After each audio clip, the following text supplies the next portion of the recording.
Kenapa murai batu ini setelah kita proses penjodohan kok jadi diam membisu? Nah, ini ada beberapa kriteria ya teman-teman. Kenapa murai batu yang kita jodohkan yang awalnya ini sudah gacor, dor, rajin bunyi, tiba-tiba saat kita proses dalam waktu penjodohan tiba-tiba jadi membisu? Apakah ini menandakan sudah berjodoh ataukah ini menandakan murai batu itu belum adaptasi? Kita akan simak videonya sama-sama ya. Jangan di skip-skip supaya nanti tidak gagal paham, dan khususnya ini untuk teman-teman yang masih pemula. Kalau untuk yang sudah suhu, sudah tidak membutuhkan masukan seperti ini atau video seperti ini.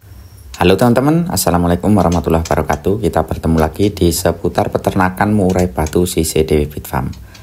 Di video kali ini kita akan balas komentar dari Mas Ed Khairul Hidayat. Pertanyaannya seperti ini teman-teman. Om, apakah normal saat penjodohan murai batu membisu? Mohon dibales dan disematkan. Kita balas melalui video ini ya teman-teman, dan komentar dari Mas Khairul Hidayat ini sudah kita sematkan dan kita akan bahas satu persatu. Jadi murai batu membisu ini terjadi ada karena beberapa kriteria ya teman-teman.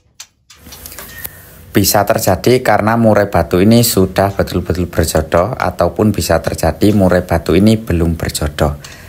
Jadi sebelum kita menjodohkan calon kedua indukan murai batu ini harus sama-sama kita siapkan terlebih dahulu. Pertama, untuk murai betina juga harus gacor dan rajin bunyi, rajin manggil-manggil si murai pejantan. Apalagi kalau misalkan kita taruh di sangkar harian, kita kasih alas kertas, dia itu sudah mau sobek-sobek kertas, itu berarti sudah siap untuk dijodohkan. Dan untuk murai jantannya itu kita usahakan sebelum kita menjodohkan si murai jantan tersebut harus betul-betul gacor dor. Harus betul-betul siap di fisik dan di birahinya. Jadi ini memengaruhi atau meliputi kedua masalah tersebut. Mengapa kok murai batu ini jadi membisu? Itu bisa terjadi karena dia sudah 100% berjodoh, dan bisa terjadi karena belum adanya adaptasi. Jadi misalkan murai batu ini sebelum kita masukkan kandang ternak sudah sesuai kriteria yang saya sebutkan tadi. Si murai betina sudah siap di fisik dan di birahinya, sudah gacor, rajin bunyi, manggil jantan. Dan si jantan juga begitu, sudah gacor dan rajin bunyi. Tapi sebelum kita menjodohkan atau sebelum kita menemukan, ini harus kita adaptasikan terlebih dahulu. Kita adaptasikan pelan-pelan, itu kita tempel, kita temukan, atau bisa kita jajarkan. Setiap hari itu kita temukan. Lalu bagaimana respon keduanya? Nah, ketika sudah berjodoh, kita masukkan ke dalam kandang ternak, kok tiba-tiba berada di kandang ternak jadi membisu. Ini terjadi karena adaptasi yang belum mapan. Jadi kalau bisa ketika kita memasukkan calon indukan murai batu ke dalam kandang ternak, ini kita masukkan murai betina itu terlebih dahulu, supaya murai betina ini bisa menguasai tempat atau kandang yang biasanya kita taruh di sangkar harian yang kecil, sangkar kecil, ini kita taruh di sangkar yang besar. Dalam kandang ternak, dia harus adaptasi terlebih dahulu, kurang lebih 3 hari sampai 1 minggu. Itu misalkan nanti ada murai jantan yang mengejar, si murai betina itu bisa menghindar, atau murai betina sudah menguasai tempatnya terlebih dahulu. Jadi misalkan dia itu dikejar sama murai jantan, murai betina bisa bersembunyi karena dia sudah adaptasi, sudah hafal dengan tempat atau kandang yang kita masukkan murai batu terlebih dahulu itu tadi. Kemudian setelah 3 hari kita masukkan dalam kandang ternak atau 1 minggu, barulah si murai jantan itu kita susulkan atau kita masukkan ke dalam kandang ternak juga. Setelah kita melalui proses penempelan, terlihat sama-sama akur, baru kita masukkan murai jantannya ke dalam kandang ternak. Tapi sebelum masuk harus kita catat, harus kita birahikan terlebih dahulu, supaya nanti gak lama-lama berada di kandang ternak sudah bisa berproduksi. Takutnya kalau kelamaan nanti kedahuluan lemaknya belum berproduksi, tapi lemak sudah menempel di tubuh kedua indukan murai batu tersebut.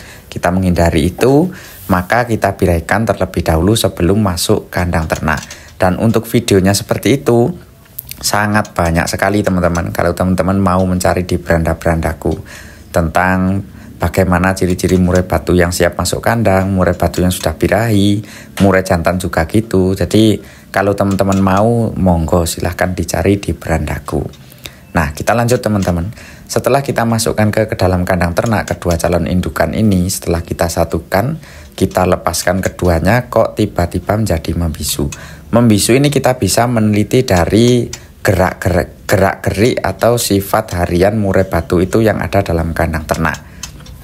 Misalkan yang membisu ini murai jantan, nah berarti dia itu sudah mulai berjodoh. Ditandai dengan dia itu sering diam, terus kemudian tidak rajin gacor, tapi dalam gerak-geriknya dia itu selalu mengalah. Ada murai betina yang mendekat, dia mengalah. Terus kemudian ada murai betina yang makan, dia mengalah. Kemudian sering mandi bareng, bahkan dia nangkring bareng, turun bareng, naik bareng, tidur pun kalau malam hari itu sering berjejeran. Tapi dia itu malas bunyi. Itu menandakan bahwa dia itu sudah mulai berjodoh. Jadi bukan berarti murai jantan itu tidak ada birahi. Itu menandakan bahwa dia itu sudah berjodoh 100%. Tapi kalau misalkan si murai jantan kok bengong, diam, bengong, gak pernah ngeriwik, terus kemudian dia sukanya diam di pojokan ataupun diam di satu tempat dalam waktu 1 atau 2 hari bahkan sampai 3 hari, itu berarti si murai jantan belum mendapatkan adaptasi.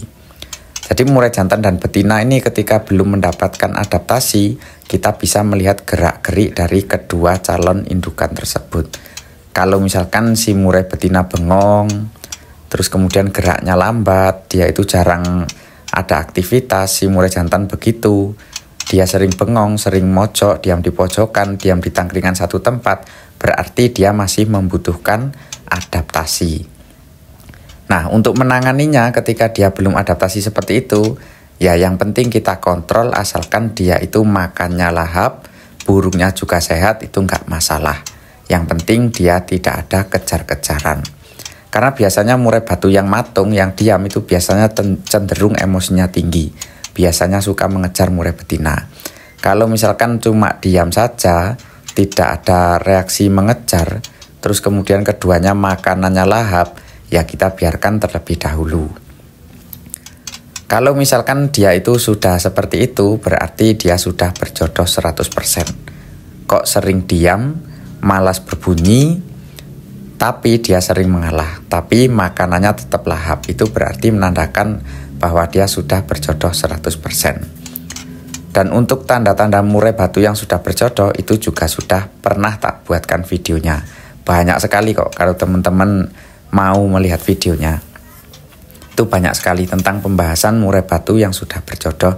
Tanda-tandanya seperti itu di videoku banyak sekali. Oke lah teman-teman, semoga yang sedikit ini ada manfaatnya. Saya Rizal, Assalamualaikum warahmatullahi wabarakatuh. Semangat terus nih teman-teman.